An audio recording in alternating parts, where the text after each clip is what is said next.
बिस्मिल्लाहिर रहमानिर रहीम अल्हम्दुलिल्लाहि रब्बिल आलमीन वस्सलातु वस्सलामु अला सय्यिदिल मुरसलीन नबियना मुहम्मद व अला आलिहि व सहबिहि अजमाइन अम्मा बाद फ़क़द क़ाल अल मुअल्लिफ़ हफ़िज़हुल्लाहु तआला तंबीह मन क़स्समल बिदअता इला बिदअतिन हसना व बिदअतिन सय्यिआ फ़हुवा मुख़्ति व मुख़ालिफ़ुन लिक़ौलिहि सल्लल्लाहु अलैहि वसल्लम फ़इन्न कुल्ल बिदअतिन ज़लाला लिअन्न रसूल सल्लल्लाहु अलैहि वसल्लम हकम अलल बिदअ कुल्लिहा बिअन्नहा ज़लाला व हाज़ा यक़ूलु लैसा कुल्लु बिदअतिन ज़लाला बल हुनाका बिदअतुन हसना क़ाल अल हाफ़िज़ इब्न रजब फ़ी शरहिल अर्बईन फ़क़ौलुहु सल्लल्लाहु अलैहि वसल्लम कुल्लु बिदअतिन ज़लाला मिन जवामिइल कलिम ला यख़रुजु अन्हु शै व हुवा अस्लुन अज़ीमुन मिन उसूलिद्दीन वहुवा शबीहुन बिक़ौलिहि सल्लल्लाहु अलैहि वसल्लम मन अहदस फी अम्रिना हाज़ा मा लैसा मिन्हु फहुवा रद्द फ़कुल्लु मन अहदस शैअन व नसबहु इलद्दीन व लम यकुन लहु अस्लुम मिनद्दीन युरजअु इलैहि फहुवा ज़लालह वद्दीनु बरीउम मिन्हु वसवाउन फ़ी ज़ालिका मसाइलुल एतिक़ाद अविल आमाल अविल अक़वाल ज़ाहिरा वल बातिना। इंतहा। महान आल्लाहर समस्त प्रशंसा जे आल्लाह पाक रब्बुल आलामीन तार दिनके সম্পূর্ণ করেছেন। সালাত এবং সালাম নাজিল হোক নবী মুহাম্মদ রাসূলুল্লাহ সাল্লাল্লাহু আলাইহি সাল্লামের প্রতি, যার কথা কাজ অনুমোদন যা কোরআন এবং হাদিস দ্বারা প্রমাণিত, তা হচ্ছে শরীয়ত, তা হচ্ছে নবীর আদর্শ, আর যার প্রমাণ রাসূলুল্লাহ সাল্লাল্লাহু আলাইহি সাল্লাম থেকে নেই, কোরআন এবং হাদিসের কোনো দলিল থেকে নেই, এমন কোনো ইবাদত বন্দেগী অথবা আকীদা হচ্ছে বিদাত, যা দিনের নামে করা হয়। আমাদের আকিদাতুত তাওহীদে যে আলোচনা চলছে গত সপ্তাহে, তার একটা অংশ হয়েছে, তা হচ্ছে বিদাত সম্পর্কে। তিনটি দিক ছিল আলোচনার। একটি হচ্ছে বিদাতের শাব্দিক আর পারিভাষিক অর্থ, বিদাতের শাব্দিক অর্থ বা বিধানিক অর্থ কি, আর বিদাতের সংজ্ঞা কি, বিদাত কাকে বলে। দুই নম্বর বিষয় ছিল বিদাতের প্রকরণ সম্পর্কে, বিদাতের কোনো ভাগ আছে কি না, আর ভাগ থাকলে কোন ধরনের ভাগ রয়েছে।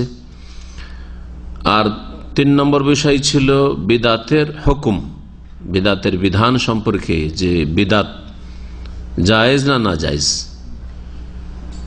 বিদাত যদি ভালো হয় কিছু, তাহলে ভালোটা জায়েজ হতে পারে, আর মন্দ যদি হয় সবগুলি, তাহলে কোনোটাই জায়েজ নাই। তো এই সম্পর্কে আলোচনা হয়ে গেছে অর্ধেকেরও বেশি। কিছু আলোচনা বাকি আছে, কিন্তু তা অত্যন্ত গুরুত্বপূর্ণ, এই বিষয়ের সাথে সম্পর্কিত। শেখ সালেহুল ফাউজান হাফিজাহুল্লাহ তার কিতাবে বলছেন তানবীহ মানে এটি হচ্ছে সতর্কীকরণ, হাজা তানবীহুন, এটি হচ্ছে একটি সতর্কীকরণ, মানে সজাগ করা হচ্ছে, আপনাকে সতর্ক সাবধান করা হচ্ছে যে এই বিষয়টি গুরুত্ব সহকারে পড়ুন, শুনুন, জানুন এবং সে অনুযায়ী আপনি চলুন। বলছেন মান কাসসামাল বিদআতা ইলা বিদআতিন হাসানা ও বিদআতিন সাইয়্যিআ, যারা বিদআতকে দুই ভাগে ভাগ করেছে, বিদআতে হাসানা ভালো বিদআত, আর দ্বিতীয় প্রকার হচ্ছে বিদআতে সাইয়্যিআ মন্দ বিদআত, খারাপ বিদআত। এই ভাগ যারা করেছে ফাহুয়া মুখতি, তারা হচ্ছে ভুল পথে, আখতা ইখতি মানে ভুল করা, ভুলকারী, ভুল পথে রয়েছে। ইসলামকে ভুল বুঝেছে, ইসলাম ভুল বুঝার কারণে, ভুল জানার কারণে ভুল আমল করেছে, না তাদের জ্ঞান হচ্ছে সঠিক, ভুল জ্ঞান ইসলাম সম্পর্কে, ভুল যখন তাদের ইলম, তখন আমলও তাদের ভুল, এবং তারা রাসূলুল্লাহ সাল্লাল্লাহু আলাইহি সাল্লামের এই হাদিসের বিরোধী, ভুল পথেও রয়েছে, আর রাসূলুল্লাহ সাল্লাল্লাহু আলাইহি সাল্লামের হাদিসের বিরোধিতাই রয়েছে। ওয়া মুখালিফুন লিকাউলিহি সাল্লাল্লাহু আলাইহি সাল্লাম, নবী করিম সাল্লাল্লাহু আলাইহি সাল্লামের এই বাণীর বিরোধী তারা, যারা বিদআতকে দুই ভাগে ভাগ করে। যেই হাদিসটি নবী করিম সাল্লাল্লাহু আলাইহি সাল্লামের খুতবাতুল হাজা, প্রয়োজনের খুতবা বা সুন্নতি খুতবা, বিবাহের খুতবা, জুমার খুতবা, ঈদের খুতবা, যে কোনো আলোচনার খুতবা, মজলিসের খুতবা নবী করিম সাল্লাল্লাহু আলাইহি ওয়াসাল্লাম ছিল। সেই খুতবার শেষ অংশে রয়েছে ফাইন্না কুল্লা বিদাতিন দলালাহ, নিঃসন্দেহে প্রত্যেক বিদাত হচ্ছে গোমরাহি, ভ্রষ্টতা, রাস্তা হারিয়ে ফেলা, বিভ্রান্তি, জান্নাতের রাস্তা হারিয়ে ফেলা, সেরাতে মুস্তাকিম ছেড়ে দেওয়া, সেরাতে মুস্তাকিম থেকে সরে যাওয়া, দালালা, দাল্লা ইয়াদিল্লা মানে হারিয়ে যাওয়া, দাল্লা তারিক, রাস্তা হারিয়ে দিয়েছে, রাস্তা হারিয়ে ফেলেছে। তো গুমরাহ শব্দটি গুমরাহ ফার্সি শব্দ, যা উর্দুতে এসছে আর উর্দু থেকে বাংলায় গিয়েছে। গুম মানে কি? হারিয়ে যাওয়া, বিলুপ্ত না, বিলুপ্ত মানে শেষ হওয়া। গুম মানে হারিয়ে যাওয়া, হ্যাঁ। আর রাহ মানে রাস্তা, রাহ মানে রাস্তা, রাস্তা উর্দুতে রাস্তা, ফার্সিতে হচ্ছে রাহ। জি, তো গুমরাহ মানে রাস্তা হারা লোক। কোন রাস্তা হারিয়েছে? যেই রাস্তা আল্লাহ পাক দিয়েছেন সিরাতে মুস্তাকিম, যেই রাস্তা হচ্ছে জান্নাতের রাস্তা, তারিকুল জান্নাহ, সেই রাস্তা হারা লোক। তাহলে গুমরাহ কথাটি যেমন তোমার কথা নয়, আসলে মানুষ বুঝে না। আবার মানুষ, আবার যারা বুঝে ভুল বুঝে, গুমরাহ মনে করে আমাকে গাল দিল। আরে গাল না, তুমি ভুল পথে আছো, জাহান্নামের পথে আছো, জান্নাতের পথে না। তুমি, তোমাকে গাল দেওয়া হয়নি, তোমাকে সতর্ক করা হচ্ছে। নবী করিম সাল্লাল্লাহু আলাইহি ওয়াসাল্লামের কথা যদি গাল হতো তো নবী সাল্লাল্লাহু আলাইহি ওয়াসাল্লাম গাল দিতেন না, কারণ লাম ইয়াকুন রাসূলুল্লাহ ফাহিশান ওয়ালা মুতাফাহিশান। নবী করিম সাল্লাল্লাহু আলাইহি ওয়াসাল্লাম সাহাবায়ে কেরামরা বলছেন যে নবী সাল্লাল্লাহু আলাইহি ওয়াসাল্লাম না অশ্লীল কথা বলতেন, গালমন্দ জীবনে করতেন, ওয়ালা মুতাফাহিশান, অনেকে অশ্লীল কথা বলা অভ্যাস নেই তার, কিন্তু বানিয়ে সানিয়ে বলে, মানে ওই রকম মন মেজাজ কইরে লৌকিকতার সাথে তাকাল্লুফ করে বলে, সেটাও ছিল না নবী করিম সাল্লাল্লাহু আলাইহি ওয়াসাল্লামের। তার নেচারও ছিল না অশ্লীল কথা বলা আর গালমন্দ করা, আর তিনি কখনো লৌকিকতার সাথেও বলতেন না। তাহলে দলালা কথাটি গাল নয়, বরং সতর্কীকরণ এটি। এই অংশটুকু যেমন সুন্নতি খুতবায় রয়েছে, তেমনি আরেকটি প্রসিদ্ধ হাদিস রয়েছে যাতে রাসূলুল্লাহ সাল্লাল্লাহু আলাইহি ওয়াসাল্লাম, আবু দাউদের হাদিস, খুব সুন্দর।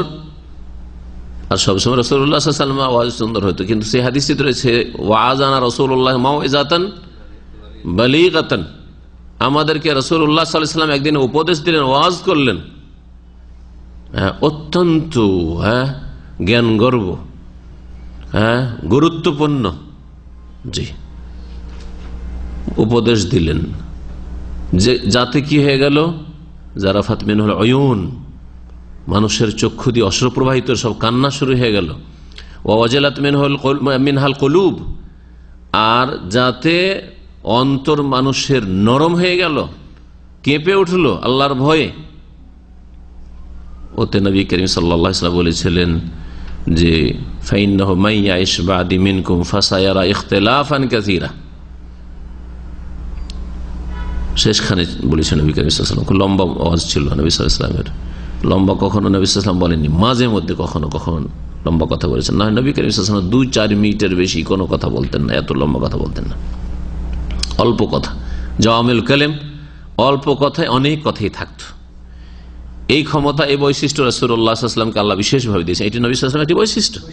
এই যখন উপদেশ দিল, সাহাবীরা বললেন যে ইয়া রাসূলুল্লাহ, আপনি তো আমাদের সামনে এমন উপদেশ দিলেন, এমন ওয়াজ করলেন যেটা খুব গুরুত্বপূর্ণ, কিন্তু আমাদের ফাউসেন, আমাদের কিছু ওসিয়ত করেন, উপদেশ দেন। তো উপদেশের একটা অংশ শেষে ছিল যে আমার পরে যারাই তোমাদের মধ্যে থেকে দীর্ঘকাল কিছুদিন বেঁচে থাকবে, সাহাবায়ে কেরামদেরকে বলছেন, তোমাদের যদি আয়ু দীর্ঘ হয়, ফাসায়ারা ইখতিলাফান কাসীরা, তাহলে অনেক দ্বিমত দেখবে, অনেক দলাদলি দেখবে, ইখতিলাফান কাসীরা, বহু মতভেদ দেখবে। তাহলে কি করতে হবে? ফাআলাইকুম বিসুন্নতি ওয়া সুন্নাতিল খুলাফায়ে রাশিদিন আল মাহদিয়িন মিন বাদি আদু আলাইহি বিন নওয়াজিজ। তখন তোমরা আমার আদর্শকে, সুন্নতকে মজবুত করে ধরিও, আর আমার খোলাফায়ে রাশিদিনের আদর্শকে মজবুত করে ধরিও, কারণ তাদের আদর্শটা রাসূলুল্লাহ সাল্লাল্লাহু আলাইহি ওয়াসাল্লাম আদর্শ, তারা নবী সাল্লাল্লাহু আলাইহি ওয়াসাল্লাম আদর্শ থেকে সামান্যতম সরে যাননি। ওয়া ইয়াকুম মুহদাসাতিল উমুর আদু আলাইহি বিন নওয়াজিজ, আর খুব শক্ত করে, যেমন মাড়ির দাঁতে চেপে কোনো কিছু ধরে, যাতে করে কেউ মুখ থেকে, দাঁতের তলা থেকে ছাড়িয়ে না নিতে পারে, ওইভাবে ধরো তোমরা শক্ত করে। আর ওয়া ইয়্যাকুম মুহদাসাতিল উমুর, সাবধান, সতর্ক, তোমরা বেঁচে থাকবে তোমরা নতুন নতুন কাজ থেকে, ধর্মের নাম মুহদাসাতিল উমুর, ফাইন্না কুল্লা মুহদাসাতিন বিদআহ ওয়া কুল্লা বিদআতিন দালালা। ওখানে এই বাক্যটি রয়েছে হাদিসে। কারণ প্রত্যেক ধর্মের নামে নতুন কাজ হচ্ছে বিদআহ ওয়া কুল্লু বিদআতিন দালালা। তাহলে ধর্মের নামে নতুন কিছু কাজ করা হয় যদি, যার বুনিয়াদ, যার ভিত ইসলামে না থাকে, সেটা হচ্ছে বিদআহ। আর প্রত্যেক বিদআত, নবী সাল্লাল্লাহু আলাইহি ওয়াসাল্লাম কি বলছেন, কুল্লু, সমস্ত বিদআত হচ্ছে দালালা, গুমরাহি। আর নাসাইতে রয়েছে কুল্লু দালালাতিন ফিন্নার, প্রত্যেক গুমরাহির, রাস্তা হারিয়ে দেওয়ার, ভ্রষ্টতার পরিণাম হচ্ছে জাহান্নাম। তো এই হাদিস বিরোধী নয়। তাহলে এই হাদিসটি একাধিক হাদিসে এসছে। জি, এই কথাটি, এই বাক্যটি নবী করিম সাল্লাল্লাহু আলাইহি ওয়াসাল্লামের এই ওয়াজেও এসছে আর খুতবাতুল হাজাতেও এসছে। যারা বিদাতকে দুই ভাগে ভাগ করেছে, বিদাতে হাসান আর সাইয়্যা, তারা বিদাতি, আসলে খোলাসা কথা, তারা বিদাতি। নিজের বিদাতগুলিকে ধর্মের নামে চালানোর জন্য, তাদের মার্কেটকে একটু জমজমাট করার জন্য, যাতে করে তাদের বিদাতগুলিকে হাসানা বলে চালাইতে পারে, ভালো, আমাদেরগুলো ভালো, সেজন্য বিদাতকে ভাগ করেছে তারা। অসৎ উদ্দেশ্য নিয়ে তারা এই কাজ করেছে। নবী করিম বিরোধিতাও করেছে, বিরোধিতা করেছে, আর ভুল পথে চলে গেছে তারা। কারণ কেমন করে বিরোধিতা হলো, লিআন্না রাসূলুল্লাহ সাল্লাল্লাহু আলাইহি ওয়াসাল্লাম হাকাম আলাল বিদআ কুল্লিহা বিআন্নাহা যালাল। কারণ রাসূলুল্লাহ সাল্লাল্লাহু আলাইহি ওয়াসাল্লাম সমস্ত বিদআতের উপর যে বিধান আরোপ করেছেন, হুকুম লাগিয়েছেন, সেটা হচ্ছে, সেগুলি হচ্ছে দলালা, গুমরাহি, রাস্তা হারিয়ে দেওয়া। ওয়াহাযা ইয়াকুল, আর এই লোক যারা ভাগ করে বা যে ভাগ করে, সে বলছে লাইসা কুল্লু বিদআতিন দালালা, প্রত্যেকটা বিদআত কেন দালালা হবে? বিদআতে হাসানা ওইটা ভালো, আর বিদআতে সাইয়্যাটা হচ্ছে দালালা। সুতরাং রাসূলুল্লাহ সাল্লাল্লাহু আলাইহি ওয়াসাল্লামের বিরুদ্ধাচরণ করলো, নাফরমানি করলো, উল্টো পথে চললো। আর রাসূলুল্লাহ সাল্লাল্লাহু আলাইহি ওয়াসাল্লামের নাফরমানি করলেই, আমলেই নাফরমানি করলেই যদি দুনিয়া আখিরাতে শাস্তি হয়, তো ইসলাম বুঝার ক্ষেত্রে এলমেই যদি নাফরমানি করে, আকীদাতেই যদি নাফরমানি করে, বিশ্বাসী হচ্ছে যে বেদাত দুই ভাগে বিভক্ত, এটা আকীদার বিষয়, এটা আকীদার বিষয়, তারপরে আমলের পালা আসবে। তাহলে কত বড় নাফরমান! কোরআনে কারিমে কত যে শক্ত আয়াত রয়েছে রাসূলুল্লাহ সাল্লাল্লাহু আলাইহি ওয়াসাল্লামের বিরুদ্ধাচরণ কারীদের সম্পর্কে। ওয়া মান ইউশাকিকির রাসূল মিন বাদি মা তাবায়্যানা লাহুল হুদা, কেউ যদি রাসূলুল্লাহ সাল্লাল্লাহু আলাইহি ওয়াসাল্লামের বিরুদ্ধাচরণ করে, নাফরমানি করে, তার জন্য হেদায়েত স্পষ্ট হওয়ার পরে, কোরআনে হাদিসে এসেছে হেদায়েত স্পষ্ট। হাদিসের এই বাক্যটি রাসূলুল্লাহ যথেষ্ট নয়? কুল্লু বিদআতিন দালালা তাবায়্যানা লাহুল হুদা, হেদায়েত স্পষ্ট, তারপরে যদি বিরোধিতা করে, ওয়ায়াত্তাবি গায়রা সাবিলিল মুমিনিন, আর মুমিনদের রাস্তা ছাড়া অন্য কোন রাস্তা যদি ধরে, নুওয়াল্লিহি মা তাওয়াল্লা, তাহলে যেদিকে চলে যায় সেদিকে চালিয়ে দেব, আল্লাহ বলছেন। আল্লাহ জবরদস্তি হেদায়েত করেন না। যার অন্তর দেখেন যে কোরআন সুন্নাহমুখী, আল্লাহ তাকে কোরআন সুন্নাহর দিকে ফিরিয়ে দেন। যার অন্তরকে দেখেন যে দলিলমুখী, দলিলের দিকে ফিরিয়ে দেন। যার অন্তর হচ্ছে বসিরাতমুখী, যে চোখ খুলে ধর্মকর্ম করব, দিন করব, আল্লাহ চোখ খোলার তৌফিক দান করেন। যে ব্লাইন্ড হয়ে যায়, অন্ধ হয়ে যায়, যে দলিলের পরোয়া করেন না, যে বাপদাদা পূর্বপুরুষের ধর্মকে প্রাধান্য দিয়ে থাকে, যে কোরআন সুন্নাহর দলিলের উপর অন্য কিছুকে প্রাধান্য দিয়ে থাকে, সংখ্যাগরিষ্ঠতাকে প্রাধান্য দিয়ে থাকে, এতগুলি লোক তাহলে ভুল করছে, এত বড় আলেম, বড় বড় আলেমরা তাহলে ভুল করছে, আমাদের দেশের লোক সব কেউ ইসলাম বুঝে না, এগুলো হচ্ছে সত্য গ্রহণে বাধা। যারা এইসব করলো, ওয়াত্তাবি গায়রা সাবিলিল মুমিনিন, আর মুমিনদের রাস্তা বাদ দিয়ে অন্য রাস্তার অনুসরণ করলো। আর কোরআন নাযিল হওয়ার সময় মুমিনিন যারা ছিলেন তারা হচ্ছেন সাহাবায়ে কেরাম। তাহলে সাহাবায়ে কেরামের রাস্তা বাদ দিয়ে অন্য রাস্তায় যদি মনে করে যে আমরা মুমিনিন, ভুল। তাহলে সাহাবায়ে কেরামের আদর্শের বিপরীত থেকে বলবে যে আমরা আসলে মুমিন, সহি রাস্তায় রয়েছি, একেবারে ভ্রান্ত কথা। এই কথাটি সাধারণ মানুষও যদি সাধারণ জ্ঞান নিয়ে, কমন সেন্স নিয়ে দেখে যে সাহাবায়ে কেরামদের যুগে একটি উম্মত ছিল, মজহাবের নামে চার মজহাবের গোড়ামিও ছিল না, তাসসিফি মজহাব ছিল না, আর তাসাউফ, সুফি ইজম, তাসাউফের নামগন্ধ পর্যন্ত ছিল না, কবর মাজারের নামগন্ধ ছিল না। কবর সবারই কবর, কবর কাঁচা কবর, আর মাজার আর আস্তানা, আর সেখানে গেলে পাওয়া যায়, অলিয়া উলিয়ারা দিতে পারে, এই করতে পারে, সেই তো করতে পারে, এসব কিছুই ছিল না। হ্যাঁ, মিলাদ ছিল না, শবে বরাতের বিদাত ছিল না, কোনটাই শবে মেরাজের বিদাত ছিল না, ছিল কিছুই ছিল না। তাহলে সাহাবাই কেরামের রাস্তা বাদ দিয়ে তারপরে বিদাতের ভাগও ছিল না, যে বিদাত হাসান আর সাইয়া রসুলের নাফরমানি করে আর মোমিনদের রাস্তা, সাহাবেক রাস্তা বাদ দিয়ে অন্য কোন রাস্তা যদি চলে, যেদিকে যাবে সেদিকে আল্লাহ চালিয়ে দেবেন, তৌফিক আল্লাহ দেবেন না, নসলিহে জাহান্নাম। আর এইরকম লোকদেরকে জাহান্নামে আমি প্রবিষ্ট করব। সুবহানাল্লাহ, জাহান্নামের শাস্তি রয়েছে নবীর নাফরমানদের জন্য। সুতরাং বিদাতের বিষয়টি অত হালকা বিষয় নয়, যেমন আজকাল মনে করা হচ্ছে মুসলিম সমাজে, যে চুরি তো করেনি, হ্যাঁ কোন কবিরা গুনাহ করে দিয়েছে, চুরি করেছে, কাউকে খুন করেছে, মদ খেয়েছে, মনে হচ্ছে এগুলি পাপ, সমাজ বিরোধী পাপগুলি পাপ। আর এর চাইতে বড় পাপ যে বিদাত ধর্মের নামে করা হচ্ছে, যেখান থেকে ফিরে আসার সম্ভাবনা কম। আরে চোর চুরি করলেও পাপ মনে করে, খুন করলেও পাপ মনে করে, পাপের কাজ মনে করে, মদখোর মদ খায় তারপর নিজেকে তিরস্কার করে, যেটা মানুষের কাজ না, জানোয়ারের কাজ। কিন্তু বিদাতি কখনো এরকম খেয়াল করে যে ভুল কাজ করছি, সবচেয়ে বেশি সওয়াবের কাজ করছি, আমরাই হক পথে রয়েছি। আর যারা বিদাত করে না, সুন্নতের অনুসারী, সব গুমরাহ, এরা রসুলের বেয়াদবি করে, ওলিয়া উলিয়াকে হক দেয় না, ঠিক না, কবর মাজার পূজা করে না, সেই জন্য মিলাদ করে না, সেই রসুলের সাথে বেয়াদবি করে। এগুলি না তাদের ধর্মকর্ম, এগুলি না তাদের কথা। এই বিদাতি বলছে কি, লাইসা কুল্লু বিদাতিন দালালা, প্রত্যেক বিদাত দালালা। নবী বলছেন যে প্রত্যেক বিদাত গুমরাহি। আর যারা বিদাতকে ভাগ করছে হাসানা সাইয়া দিয়ে, তারা বলছে যে না, প্রত্যেক বিদাত কেন দালালা হবে, বাল হোনাকা বিদাতুন হাসানা, বরং বিদাতে হাসানাও রয়েছে, বিদাতে হাসানাও রয়েছে। কাল আল হাফিজ ইবনে রাজব ফি শারহিল আরবাইন, ইমাম হাফিজ ইবনে রাজব রহমতুল্লাহ আলাই, তার প্রসিদ্ধ কিতাব একটি রয়েছে 40 হাদিস ইমাম নববী রহমতুল্লাহ আলাইহি রয়েছে, এর ব্যাখ্যায় বিস্তারিত ব্যাখ্যা রয়েছে। সেই কিতাবের নাম হচ্ছে জামিউল উলুম ওয়াল হিকাম। জি, তাতে তিনি বলছেন ফাকাউলুহু সাল্লাল্লাহু আলাইহি, কারণ 40 হাদিসের একটি হাদিস এটি, হ্যাঁ আছে না, জি। তো বলছেন ফাকাউলুহু সাল্লাল্লাহু আলাইহি, নবী সাল্লাল্লাহু আলাইহি ওয়াসাল্লামের এই বাণী, কুল্লু বিদাতিন দালালা, প্রত্যেক বিদাত যে ভ্রষ্টতা, এটি মিন জাওয়ামিল কালিম, এটি হচ্ছে নবী করিম সাল্লাল্লাহু আলাইহি ওয়াসাল্লামের ব্যাপক অর্থপূর্ণ বাণী সমূহের অন্তর্ভুক্ত। জাওয়ামে, জামের বহু বচন, আর কালেম, কালেমাতুনের বহু বচন। এই জন্য ব্যাপক অর্থপূর্ণ বাক্য সমূহের বা কথাগুলির অন্তর্ভুক্ত এই একটি কথা, কুল্লু বিদাতিন দালালা, ধর্মের নামে যে কোনো নতুন কাজ করো না কেন, সমস্ত কাজকে শামিল, সমস্ত কথাকে শামিল, এমনকি কথার বিদাতকে শামিল, কাজের বিদাত ছাড়া। কথার বিদাত আছে না নেই? কথারও বিদাত আছে, বহু কথার বিদাত রয়েছে।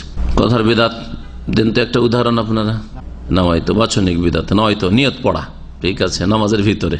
এমনি দৈনন্দিন জীবনে কথার বিদাত আছে। ধর্ম নেকির আশায় বলা হচ্ছে, যতগুলি ওজিফা বেদাতি ওজিফা আছে, হ্যাঁ যতগুলি বেদাতি ওজিফা আছে, বেদাতি দুরুদ আছে, আরে দুরুদে মাহি, দুরুদে লাখি, দুরুদে তাজ, আহাদ নামা, কালেমা তাওহীদ যথেষ্ট হইল না, লা ইলাহা ইল্লাল্লাহু ওয়াহদাহু লা শারীকা লাহু লাহুল মুলকু ওয়া লাহুল হামদু ওয়া হুয়া আলা কুল্লি শাইইন কাদির। আবার আহাদ নামা পয়দা করতে হবে। আমাদের প্রসিদ্ধ আহাদ নামার ফজিলত যে কত, এই আহাদ নামার অর্থটা আমি ঠিক দেখে, আর যখন দুসরি তেসরি ক্লাসে পড়তাম তখন মুখস্থ করেছিলাম, তখন তার বেশি দলিল বুঝতাম না, খুব ফজিলত লিখেছে, মুখস্থ করেছি। তাওহীদেরই কথা আছে ওতে, কিছু কিছু ওজিফা আছে যেগুলো বিদাতি ওজিফা, কিন্তু তাওহীদেরই কথা আছে, নবী সাল্লাল্লাহু আলাইহি ওয়াসাল্লামের কোনো হাদিসে নেই। তখন তার ওই গবেষণা ছিল না। তারপরে যখন একটু বুঝতে শিখলাম, অনেক সার্চ করলাম যে কোন একটা হাদিসে যদি এই আহাদনামার বাক্যগুলি পেয়ে যায়, এখন পর্যন্ত পাইনি খুঁজে। গত 1-2 বছরের মধ্যে পুরা মাকতাবা শামেলাতে সার্চ দিয়েছি, হাজার হাজার কিতাবে, কোথাও পাওয়া যায় না। আল্লাহ পাক তার রাসূল এবং তার রাসূল সাল্লাল্লাহু আলাইহি ওয়াসাল্লাম উত্তম জিনিস দিয়েছেন, ওগুলো বাদ দিয়ে কালেমায়ে তাওহীদের কত ফজিলত, সকালে 100 বার পড়েন, সন্ধ্যাবেলা 100 বার পড়েন, সাইয়্যিদুল ইস্তিগফার কত ফজিলত, এগুলো মুখস্থ নেই আমাদের। সাইয়্যিদুল ইস্তিগফার জিজ্ঞাসা করেন আমাদের সেই লোকদেরকে বা মহিলাদেরকে, বলতে পারবে না, কিন্তু আহাদনাম সে মুখস্থ আছে, ঠিক না? বিদাত মুখস্থ আছে। এমনি চলাফেরাতে মেলা বিদাত আছে, চলাফেরাতে বিদাত। আমাদের সব খোদা হাফেজ, হরি খোদা কেন কইবেন? আল্লাহ হাফেজ বলতে পারেন না? বা আসসালামু আলাইকুম, দেখার সাক্ষাতের সময় সালাম, বিদায়ের সময় সালাম, কিন্তু খোদা হাফেজ এইরকম অনেক কিছু নেকির আশায় যদি এগুলো বলেন, নেকির আশায় মেলা কিছু রয়েছে। কবরের ভাগ 3 ভাগ, কবর 3 ভাগে বিভক্ত। রসুলের কবর রওজা, আর পাকা কবর পীরের কবর মাজার, আর আপনার বাপের কবর কবর। বাপের হক সব শেষ, বাপের কবরকে মাজার বলা যাবে না। এগুলো বিদাত না, এগুলো বাচনিক বিদাত। তো কথার বিদাত হোক অথবা কাজের বিদাত হোক অথবা আকীদার বিশ্বাসের বিদাত হোক, বিশ্বাসের বিদাত, বিশ্বাসের বিদাত। সুফিজমে বিশ্বাসী হওয়া, সুফিজম একটা ধর্ম, ধর্মের একটা পার্ট, বিদাতি বিশ্বাস। তার দিন আল্লাহ সম্পন্ন করেননি, এই সুফিদেরকে দিয়ে দিন আল্লাহ সম্পন্ন করেছেন। তাহলে রাসূলুল্লাহ সাল্লাল্লাহু আলাইহি সাল্লামকে দিয়ে করাননি। তাজকিয়া নাফস, আত্মার পরিশুদ্ধি, আত্মার পরিশুদ্ধি তাহলে কোরআনে কারীম আর রাসূলের হাদিসে পূর্ণতার সাথে নাই, সেই জন্য সুফিজমের প্রয়োজন। এটাই তো তারা বলে সুফিরা, যে তাজকিয়া নাফসকে আপনি অস্বীকার করেন। আমাকে বলছে আপনি কি তাজকিয়া নাফস মানেন? অবশ্যই মানি।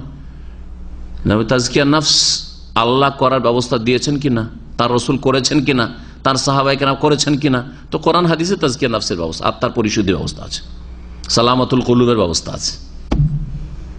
আর এর উপরে আমার বেশ কিছু এই জন্য আলোচনা আছে যে কেমন করে আত্মার পরিশুদ্ধি আপনার হবে, কেমন করে আপনি আল্লাহর নিকটবর্তী হবেন অধিক ইবাদতবন্দি করে, নওয়াফেলের মাধ্যমে, আর মাকরুহাত অপছন্দনীয় এবং শুভহাত সন্দেহের জিনিস থেকে, সন্দেহের ঊর্ধ্বে, সন্দেহ থেকে বেঁচে থাকার মাধ্যমে যথেষ্ট।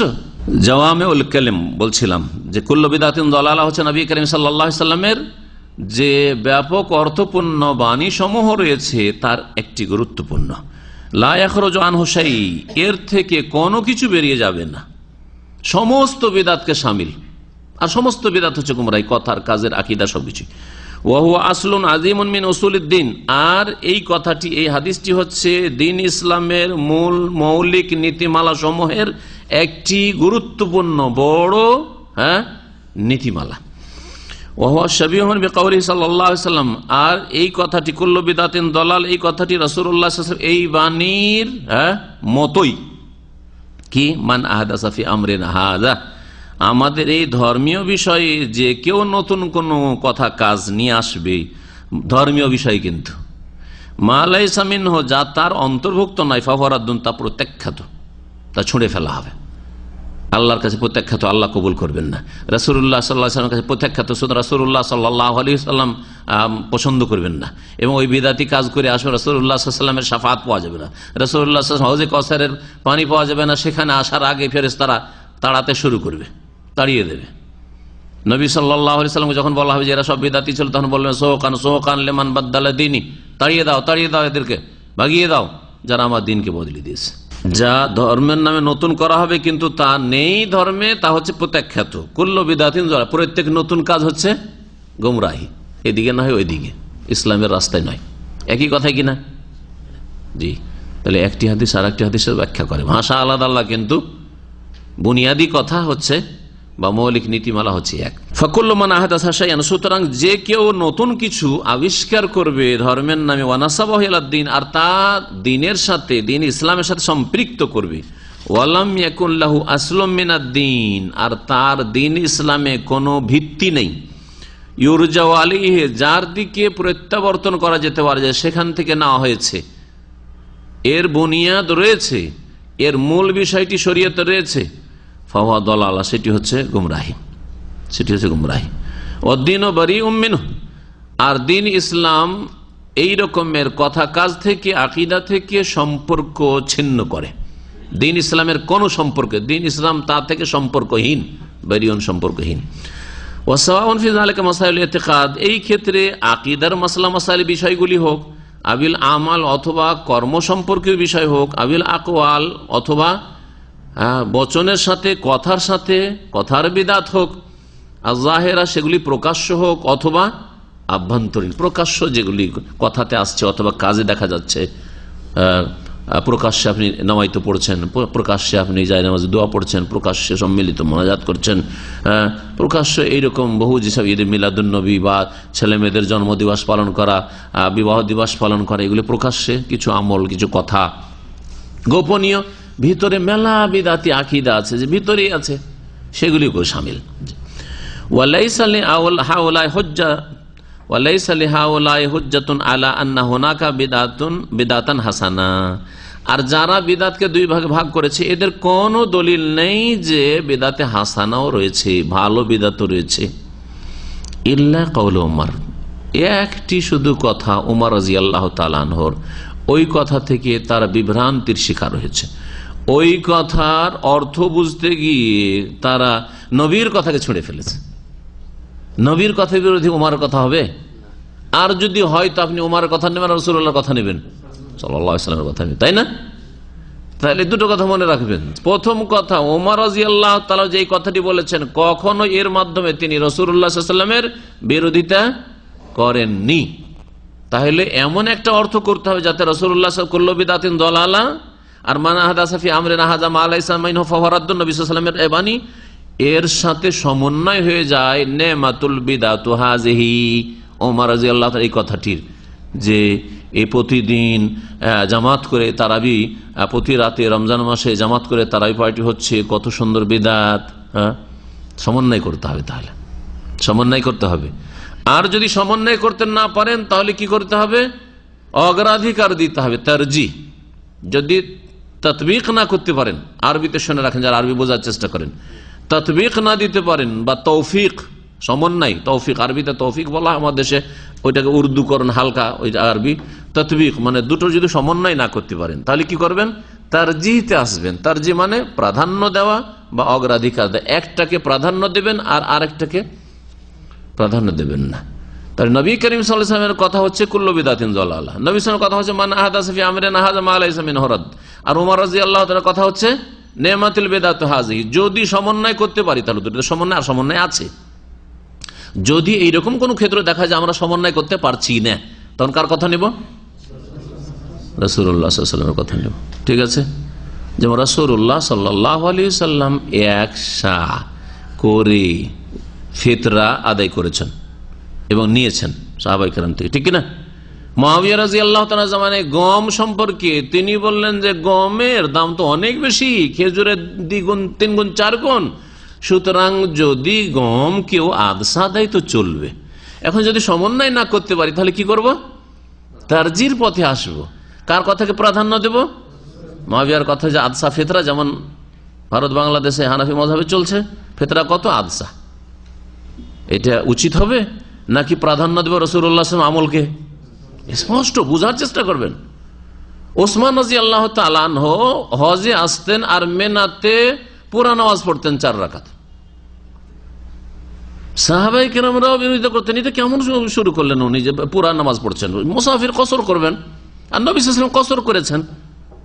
এখন আপনার সামনে এই দুটো আমল, রাসূলুল্লাহ সাল্লাল্লাহু আলাইহি ওয়াসাল্লাম কসর করে হজ করেছেন 4 রাকাত বিশিষ্ট নামাজ, আর ওসমান রাদিয়াল্লাহু তাআলা আনহু ইতমাম করেছেন, পুরো নামাজ পড়েছেন। আপনি হয় সমন্বয় করবেন, আর সমন্বয় না করতে পারেন তাহলে তারজিহ দিবেন। তাতবিক না পারেন, তৌফিক না পারেন, কি করবেন? তারজিহ দেবেন, মানে অগ্রাধিকার দেবেন রাসূলুল্লাহ সাল্লাল্লাহু আলাইহি ওয়াসাল্লামের কথা, কাজকে, কোরআন এবং হাদিসের দলিলকে। আশা করি এইরকম বহু মাসলা আপনাদের সামনে আসবে, তখন এই কথাটি আপনাদের ওই সব সংশয়গুলি দূর করে দেবে আর সমস্যার সমাধান দেবে আপনাদেরকে। তার মধ্যে কেউ কেউ বলেছে ওসমান রাদিয়াল্লাহু তাআলা একটা মিনাতে বিয়ে করে নিয়েছিলেন, সুতরাং ভাবতেন যে এখানে আমার যখন স্ত্রী আছে তো আমি মুকিম হয়ে গেলাম। আরে শ্বশুর বাড়ি যে কেউ ভাবতে পারে যে আমার শ্বশুর বাড়ি, বাড়ির চাইতে বেশি আরামে খাচ্ছি, যাচ্ছি আর থাকছি, ঠিক না? তাহলে আমি এখানে মুকিম হয়ে গেছি, ভাবতে পারে না? পারে না, স্বাভাবিক ভাবাটা, তার ইজতিহাদ ওইটা। অথবা কেউ কেউ বলেছেন না, তিনি মনে করতেন যে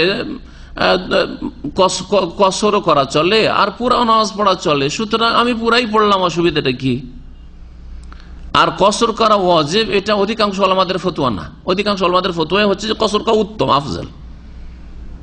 সুতরাং যেখানে আফজাল, উনি আফজাল ছেড়ে দিয়ে হয়তো পুরা নামাজ পড়েছেন। আবার কেউ কেউ বলেছেন, দেখেন কত রহস্য আছে, কেউ কেউ বলেছেন ওসমান রাদিয়াল্লাহু তাআলা খেলাফত আমলে যখন বিশাল খেলাফত, বিশাল রাজত্ব, নতুন নতুন মুসলিম হচ্ছে, বেদুইন এলাকা থেকে অনেক লোকের দূর দূরান্ত থেকে আসছে, যারা ইসলাম সম্পর্কে কোনো জ্ঞান রাখে না, হজের মাঠে এসে যদি মেনাতে দেখেন যে উসমান 2 রাকাত নামাজ পড়ছে, হতে পারে যে ভাববে যে আসলেই জোহর 2 রাকাত, আসলে আসর 2 রাকাত, আসলে এশা 2 রাকাত, চলে যাবে এখান থেকে আজারবাইজান, উজবেকিস্তান চলে যাবে, জোহরের নামাজ 2 রাকাত, আসর নামাজ 2 রাকাত, এশার নামাজ 2 রাকাতের ভুল বুঝে এই আশঙ্কাতে তিনি 4 পড়েছেন। কত সুন্দর কথা। তাহলে নবী সাল্লাল্লাহু আলাইহি ওয়াসাল্লাম তিনি ইচ্ছা করে বিরোধিতা করেন নাই। সুবহানাল্লাহ। তাহলে বুঝতে পারছেন না, এই যে সমন্বয়। আর যদি কিছুই সমন্বয় না করতে পারেন তো হাজা উসমান ও হাজা রাসূলুল্লাহ, এটা উসমান নবীর 3য় খলিফা, এটা হচ্ছে রাসূলুল্লাহ। আল্লাহ বলছেন লাকাদ কানা লাকুম ফি রাসূলিল্লাহি উসওয়াতুন হাসানাহ, তোমাদের রাসূলুল্লাহ উত্তম আদর্শ, ঠিক না? তো বলছেন শেখ সালেহুল ফাওজান হাফিজাহুল্লাহ, ওয়ালাইসা লিহাওলা হুজ্জাতুন আলা আন্না হুনাকা বিদআতান হাসানা। এই যারা বিদআতকে 2 ভাগে ভাগ করেছে এদের কাছে কোনো দলিল নেই যে বিদআতে হাসানাও রয়েছে, ইল্লা কাউল উমর, তবে উমর রাদিয়াল্লাহু তাআলা আনহুর উক্তি ফি সালাতিত তারাবি, তারাবির নামাজের জামাত সম্পর্কে, নেমাতিল বিদআতু হাযিহি, এটি কতই না চমৎকার বিদআত। হ্যাঁ, নেমা মানে চমৎকার, সুন্দর, কত সুন্দর, তাজ্জুব ফেলে তাজ্জুব, নেমাতিল বিদআতু হাযিহি, কতই না চমৎকার বিদআত। রাসূলুল্লাহ সাল্লাল্লাহু আলাইহি ওয়াসাল্লাম তারাই পড়েছিলেন না পড়েন নাই? তারাই পড়েছেন, ঠিক না? প্রতিদিন তারাই পড়েছেন কি পড়েননি? প্রতিদিন পড়েছেন। জামাত করে কয়দিন পড়েছেন? 3 দিন জামাত করে পড়েছেন। তারপর আর কেন জামাত করলেন না?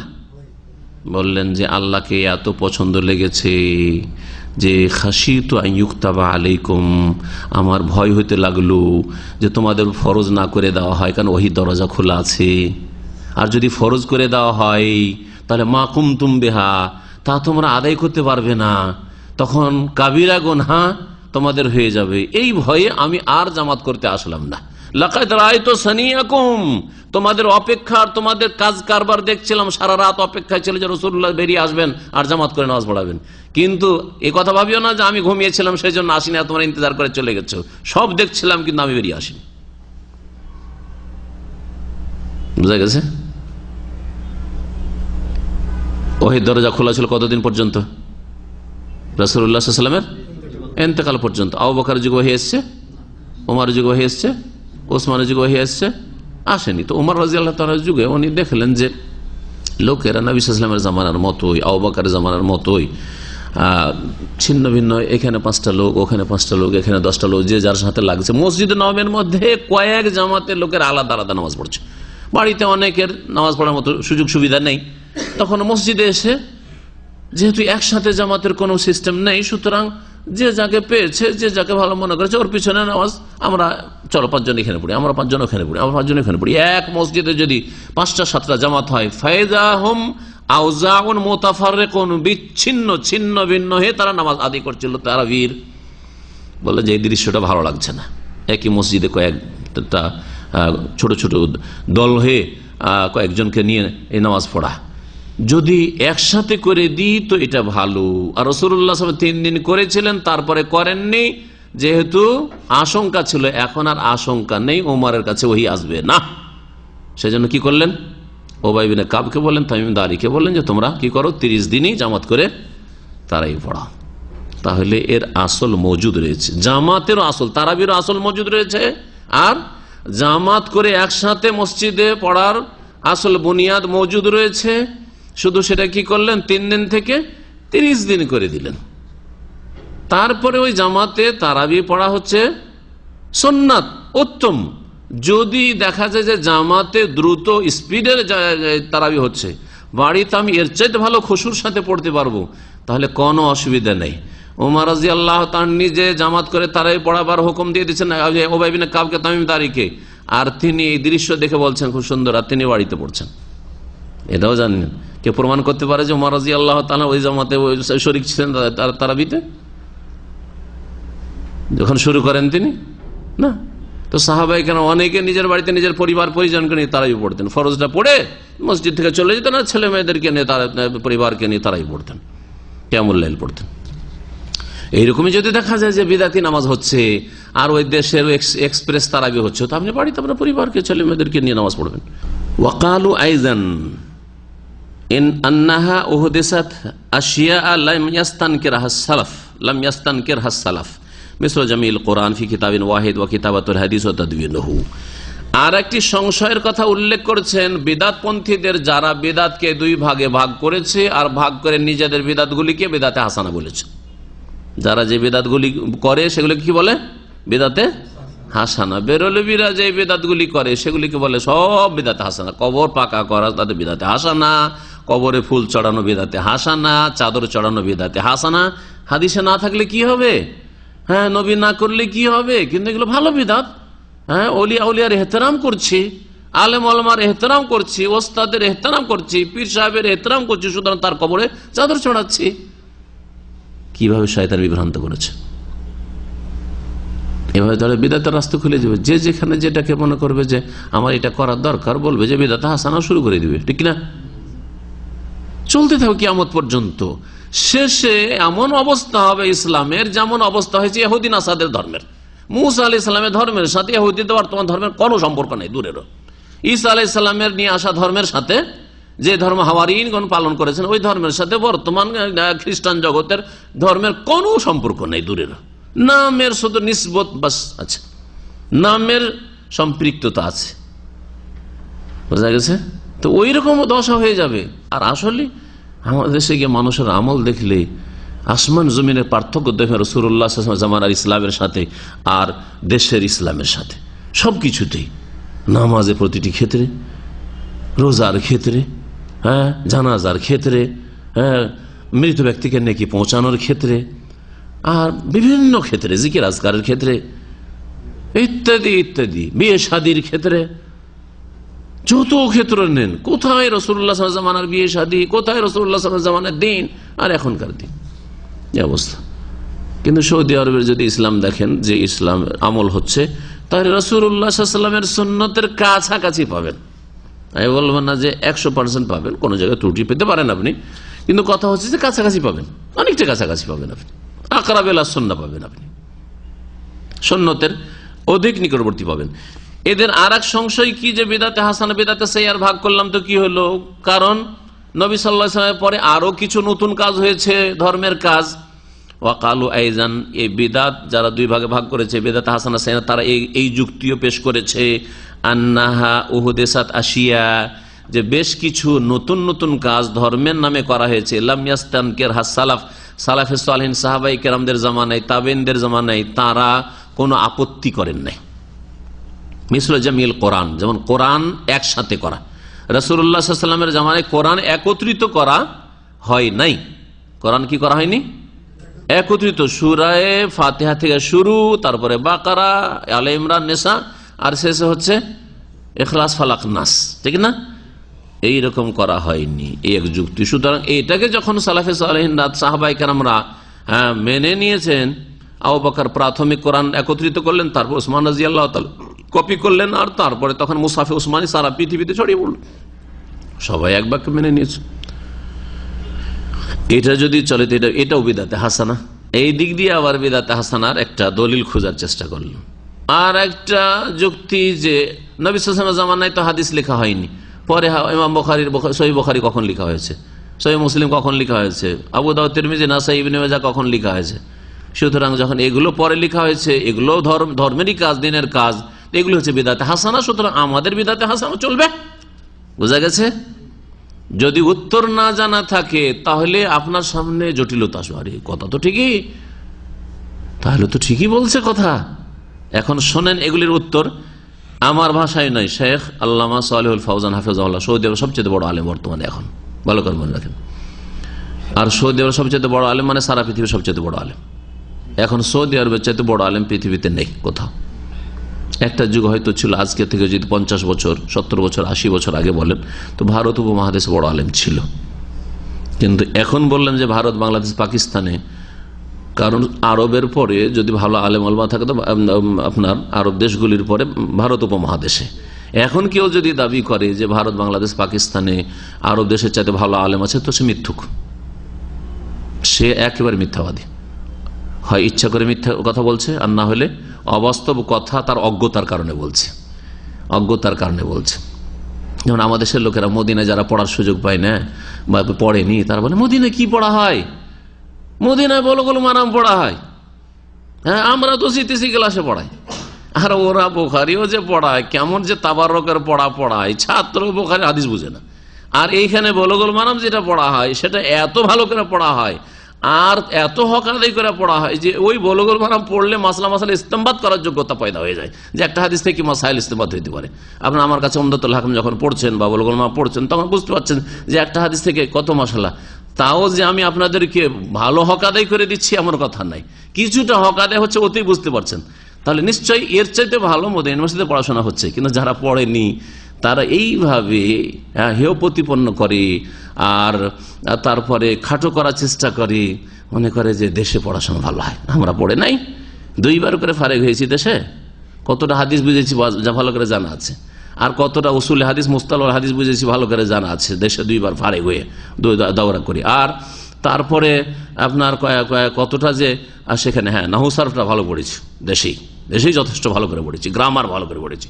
কিন্তু কথা হচ্ছে যে দেশে কতটা ফিকহ ভালো বুঝেছি আর কতটা মাসলা ইস্তেমবাদ করা শিখেছি ভালো করে জানি। মদিনা ইউনিভার্সিটিতে অ্যাডমিশনে এসে 2 বার করে ফারেক হয়, জিজ্ঞেস করলো যে মুস্তালাহুল হাদিসের 5টা কিতাবের নাম বলেন। আমি 2টা বলার পরে বলতে পারি না, 2টা বলার পরে বলতে পারি না। সেটাও কতদিন আগে বলবো, 1900 কি বলছে 89, 89-এর কথা বলছি, বোঝা গেছে। দাওরা ফারেক হয়েছি 2 বার, পড়িয়ে এসছি 4.5 বছর, হেড মোদারিস থেকে এসছি, দেশের বুখারি পড়িয়ে এসছি দাওরা হাদিসের হেড মোদারিস থেকে, 10-15টা স্টাফের হেড থেকে। তারপরে এসে উসুলে হাদিস জিজ্ঞেস করেছে, নখবাতুল ফিকির শারহে নখবা, হাফিজ ইবনে হাজারের বলা প্রায় দ্বিতীয় একটা ছোট্ট পুস্তিকার নাম বলেছি, তৃতীয় আর নাই, 5টা জিজ্ঞেস করেছিল। এখন যদি 20টা জিজ্ঞাসা করেন তো বলতে পারবো এটা ভারত থেকে বাংলাদেশ থেকে শিখা না আরো দেশে মদিনা ইউনিভার্সিটি থেকে শিখা, তা বলেন। কিন্তু এক শ্রেণীর লোকেরা এখানকার পড়াকে মানে মানুষকে বিভ্রান্ত করার জন্য কি করে, কি পড়া হয় ওখানে, কি পড়া হয়, আরে জানবে তাইলে তো। যে আঙ্গুর খেতে পারে না সে কি বলেছিল আঙ্গুর সম্পর্কে, টক বলেছিল। কে সেটা, বানরে না কে না মানুষে, সিরিগালে বানর খেতে পেরেছে লাভ দিয়ে, কিন্তু সিরিগাল খেতে পারেনি, তাই না? এই না কেসটা আছে। তো ওই রকম ব্যাপারটা যারা মদিনা ইউনিভার্সিটি আসতে পারেনি, এখানে সৌদি আরব আসতেও পারেনি, এখানে লেখাপড়াও করেনি, তারা, আমি হয়তো থাকলে ওই রকমই বলতাম, এত পড়াশোনা এখানে করেছি ওখানে আবার কি, ঠিক না? তাহলে 2টো সংশয়, কোরআনে কারীম একত্রিত করা হয়েছে নবী সাল্লাল্লাহু আলাইহি ওয়াসাল্লামের জামানার পরে, তো এটা বেদাত হাসানা নয়? তো বেদাত হাসানা আমরা বললাম, তো দোষটা কি করলাম? হাদিস লেখা হয়েছে পরে, রাসূলুল্লাহ সাল্লাল্লাহু আলাইহি ওয়াসাল্লাম পরে, তাহলে এটা বিদআত হাসানা নয়? তো এটাকে বিদআত বলেন? হ্যাঁ, আমাদের দেশের বিদাতি মোল্লারা বলে তাহলে মাদ্রাসা করা আর মাদ্রাসা থেকে এরকম করে ফারেক করা বিদআতে হাসানা নয়? এইসব যুক্তি তাদের।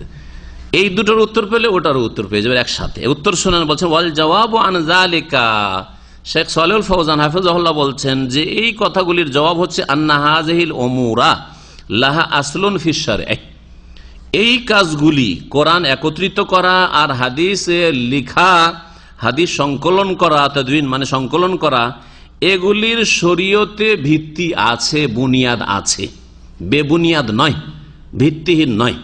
বোঝা গেছে? এর দলিল প্রমাণ আছে। আর কোনগুলি বিদআত? যেগুলির দলিল প্রমাণ ভিত্তি শরীয়তে নেই। নবী করিম সাল্লাল্লাহু আলাইহি ওয়াসাল্লাম দুই ঈদ সব বলে দিয়েছেন, সুতরাং 2 ঈদের জায়গায় ঈদুল ফিতর, ঈদুল আজহার জায়গায় ঈদে মিলাদুন নবী করবেন, এর কোনো বুনিয়াদ নেই।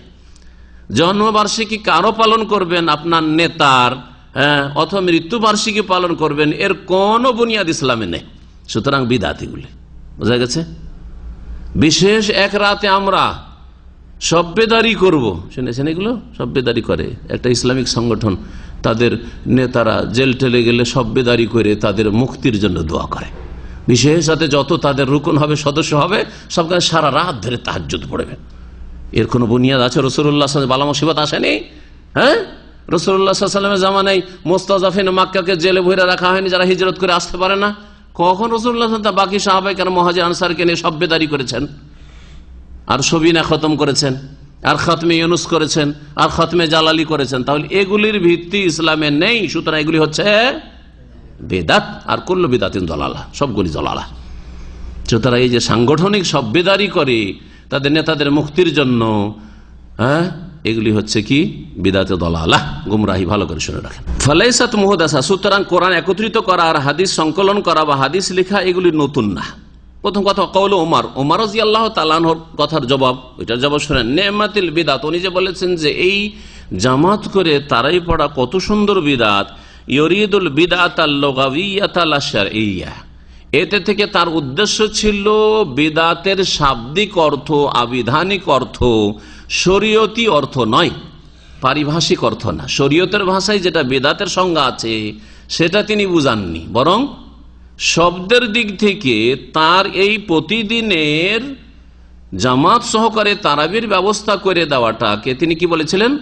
নেমাতিল বিদাত হাযিহি, এটি হচ্ছে কত সুন্দর বিদাত, মানে কত সুন্দর নতুন পদ্ধতি, নতুন পদ্ধতি, নতুন তরিকা। কিন্তু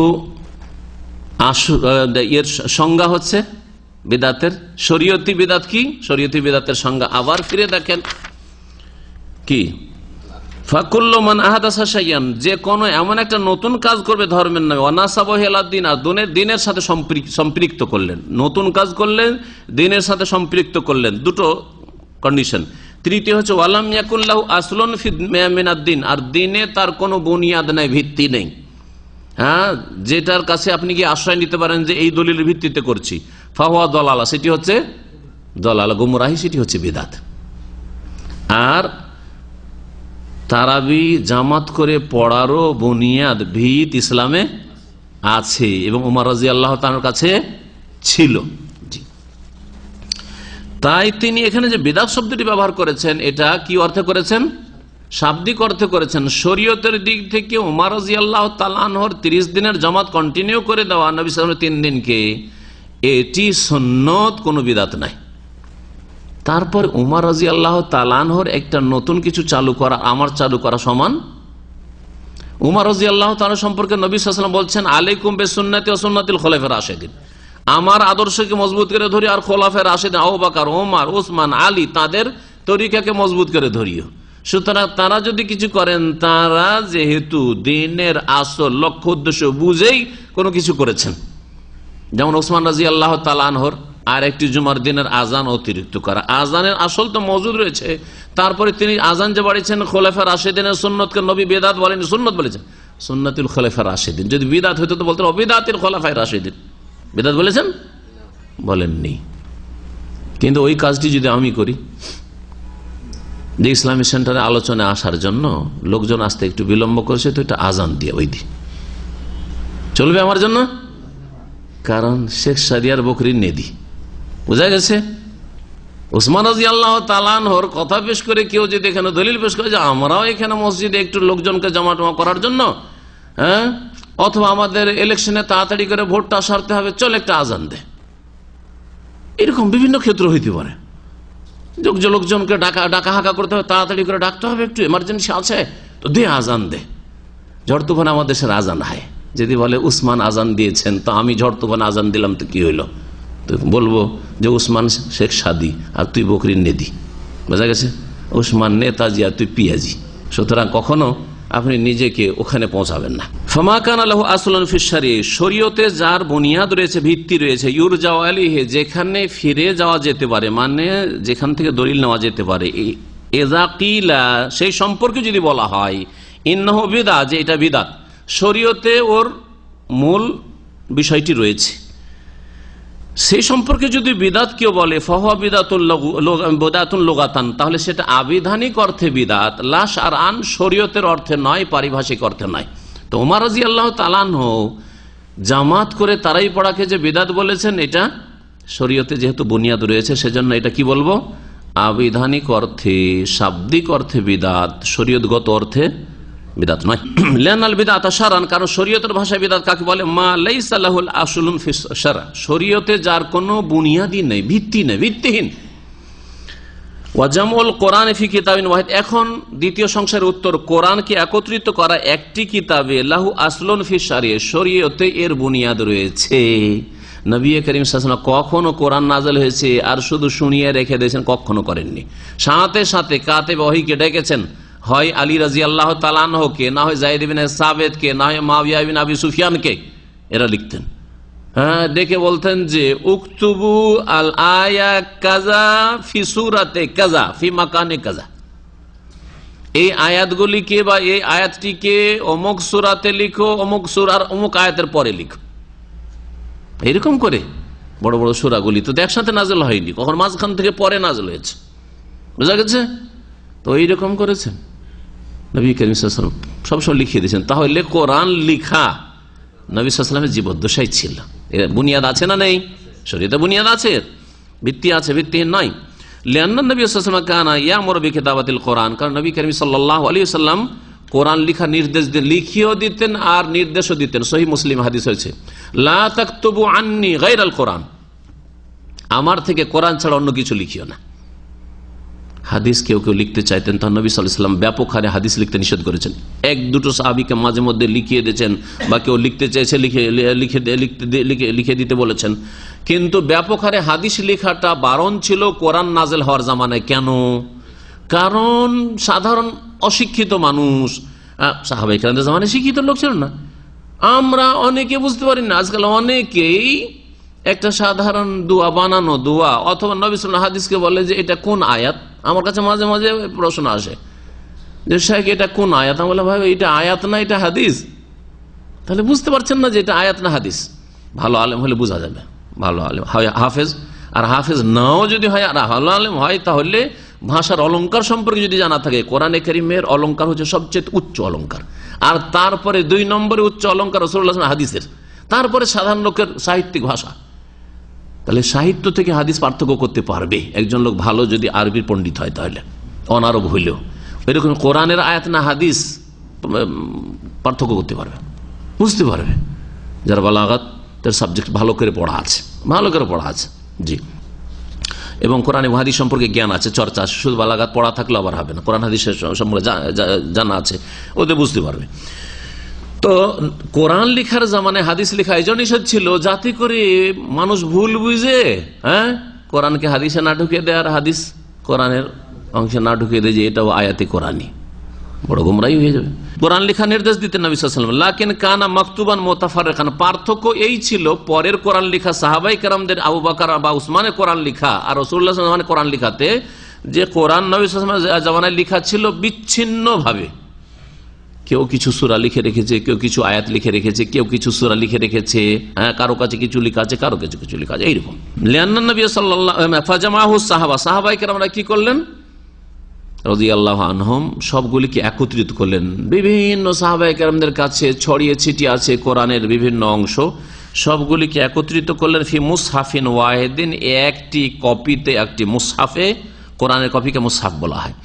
হেফজান লাহু, তার সুরক্ষার উদ্দেশ্যে, তার সুরক্ষার হেফাজতের উদ্দেশ্যে। কারণ এরকম ছড়িয়ে ছিটিয়ে থাকলে কোথাও ঘাটতি হয়ে যেতে পারে, কোথাও কারো স্মৃতি থেকে নেমে যেতে পারে যে কোরআনের আরো কিছু আয়াত বাকি আছে, ভালো ভালো লোক ভুলে যেতে পারে। তারাবি সম্পর্কে উত্তর আরো বলছেন অতিরিক্ত, তারাবি কাদ সাল্লাহ ওয়া তারাবি কাদ সাল্লাহ নবী সাল্লাল্লাহু আলাইহি ওয়াসাল্লাম, নবী করিম সাল্লাল্লাহু আলাইহি ওয়াসাল্লাম কয়েক রাত সাহাবায়ে কেরামদেরকে নিয়ে তারাবি পড়েছেন জামাত করে, তা ছিল 3 রাত। ওয়া তাখাল্লাফা আনহুম ফিল আখির, আর শেষ রাতে, চতুর্থ রাতে তিনি পিছিয়ে থেকে গেছেন, আসেন নাই। খাশিয়াতান তুফরাজ আলিম, এই আশঙ্কা যে তাদের জন্য ফরজ না করে দেওয়া হয়। ওয়াস্তামার সাহাবাতু রাদিয়াল্লাহু আনহুম ইউসাল্লুনা আওজান মুতাফাররিকিন ফি হায়াতিন নবী সাল্লাল্লাহু আলাইহি ওয়া বাদা ওয়াফাতিহি, নবী সাল্লাল্লাহু আলাইহি জীবদ্দশায় এবং নবী সাল্লাল্লাহু আলাইহি ওয়াসাল্লাম ইন্তেকালের পরেও সাহাবায়ে কেরামরা ছিন্ন ভিন্ন হয়ে, এখানে 5 জন, ওখানে 7 জন, ওখানে 10 জন, এইরকম করে একই মসজিদে তারাবির নামাজ পড়তো তারা। ইলা আন জামাআহুম উমর ইবনে খাত্তাব রাদিয়াল্লাহু আনহু আলা ইমামিন ওয়াহিদ, এমনকি উমর ইবনে খাত্তাব রাদিয়াল্লাহু তার খেলাফত আমলে এক ইমামের পেছনে সবাইকে একত্রিত করে দেন এক জামাতে।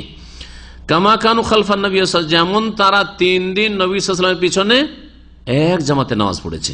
ওয়া লাইসা হাযা বিদআ ফিদ্দিন, এটা ধর্মে বিদআত হইল না, কারণ নবী সাল্লাল্লাহু আলাইহি ওয়াসাল্লাম জামাত করে পড়ে দিয়েছেন।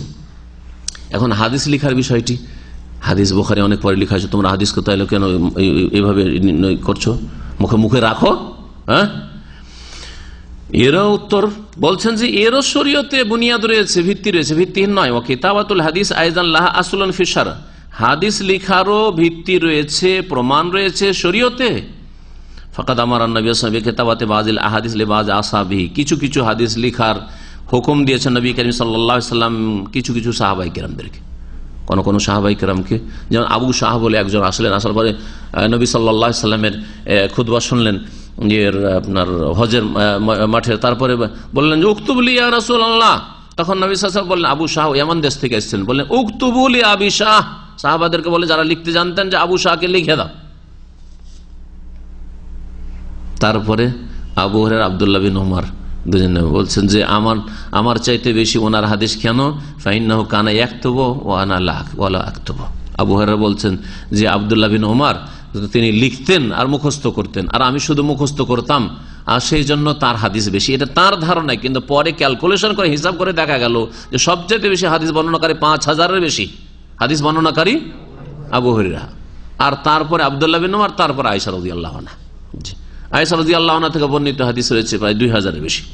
নবী করিম সাল্লাল্লাহু আলাইহি সাল্লাম কিছু হাদিস লিখে দিতে বলেছেন মাঝে মধ্যে কিছু সাহাবায়ে কেরামদেরকে, লাম্মা তালাবা মিনহু যালিকা ওয়া লাম্মা তুলিবা মিনহু যালিকা, যখন নবী সাল্লাল্লাহু আলাইহি সাল্লাম থেকে তলব করা হয়েছে আমাকে এটা লিখে দেন বা এটা আমি লিখে নেব। ওয়া কানা আবু হুরায়রা রাদিয়াল্লাহু আনহু ইয়াকতুবুল হাদিস ফি আহদিন নবী সাল্লাল্লাহু আলাইহি সাল্লাম। আবু হুরায়রা রাদিয়াল্লাহু আনহু লিখতেন, শেখ লিখছেন আবু হুরায়রা, কিন্তু এটা একটু কনফার্মে দেখতে হবে। আমি যেটা জানি সেটা আব্দুল্লাহ বিন উমর সম্পর্কে তিনি বলছেন ফাইন্নাহু কানা ইয়াকতুবু ওয়ালা। যাই হোক, আবু হুরায়রা অথবা আব্দুল্লাহ বিন উমর লিখতেন। ওয়া কানাল মাহজুরু মিন কিতাবাতি বিসিফাতিন আম্মা ফি আহদিহি, নবী করিম সাল্লাল্লাহু আলাইহি ওয়াসাল্লামের আমলে জীবদ্দশায় ব্যাপক হারে হাদিস লেখার চর্চা ছিল না। কেন? খাশিয়াতা আন ইয়াখতালাতাল কোরআন মা লাইসা মিনহু, এই আশঙ্কায় যে কোরআন যেন এমন কিছুর সাথে মিশে না যায়, একাকার না হয়ে যায় যা কোরআন নয়, মানে হাদিসের সাথে একাকার না হয়ে যায়, আর বুঝতে পারছেন না যে এটা কোরআনের আয়াত না, এটা হাদিসের রাসূল। এই ভয়ে হাদিস লেখা ব্যাপক হারে নিষেধ ছিল। লা তাকতুবু আন্নী গায়রাল কোরআন, কোরআন ছাড়া তোমরা আমভাবে এইভাবে লিখিও না। ফালাম্মা তুফিয়া সাল্লাল্লাহু আলাইহি ওয়াসাল্লাম, নবী সাল্লাল্লাহু আলাইহি ওয়াসাল্লাম ইন্তেকাল করে গেলেন, ইনতাফা হাযাল মাহজুর, তখন এই আশঙ্কা দূর হয়ে গেল, তারাবি আর ফরজ হওয়ার ওহী নাযিল হবে, জিবরাইল আর ওহী নিয়ে আসবেন না, ওই আশঙ্কা দূর। তারপরে কোরআন আর হাদিস একাকার হবে না, কারণ কোরআন কমপ্লিট হয়ে গেছে নাযিল, আর ওহী আসবে না, এরপরে যেগুলি চর্চা করছে এগুলি হচ্ছে হাদিস। এই আশঙ্কা যদুন লিআন্নাল কোরআন কাদ তাকামালা, কারণ কোরআন সম্পূর্ণ হয়ে গেছে নাযিল হওয়া। ওয়া যুবিতা ক্বাবলা ওয়াফাতি সাল্লাল্লাহু আলাইহি ওয়াসাল্লাম, নবী সাল্লাল্লাহু আলাইহি ওয়াসাল্লাম ইন্তেকালের আগেই তা লিপিবদ্ধ করে দেওয়া হয়েছে।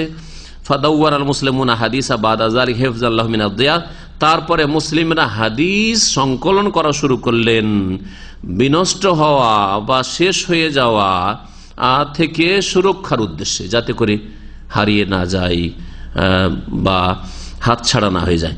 ফাজাযাহুমুল্লাহু আনিল ইসলাম ওয়াল মুসলিমিন খায়রা, সুতরাং আল্লাহ পাক রব্বুল আলামিন মুসলিম তাবেঈন যারা হাদিসের কিতাবের আকারে পুস্তিকার আকারে লেখা শুরু করেছেন তাবেঈনদের জামানায়, তাবেঈনদের জামানায়, এবং তারপরেও মুহাদ্দিসিনে কেরাম তাদেরকে যেন ইসলামের পক্ষ থেকে আর মুসলিম উম্মার পক্ষ থেকে উত্তম প্রতিদান আল্লাহ পাক দান করেন।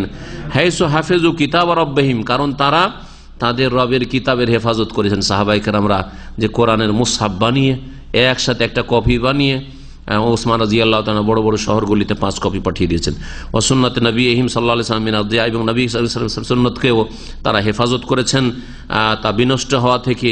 ও আবাসিল আবেসিন, আর যারা এই নিয়ে ছিনিমেনে খেলা করতে পারে তাদের অনিষ্ট থেকে রক্ষার জন্য।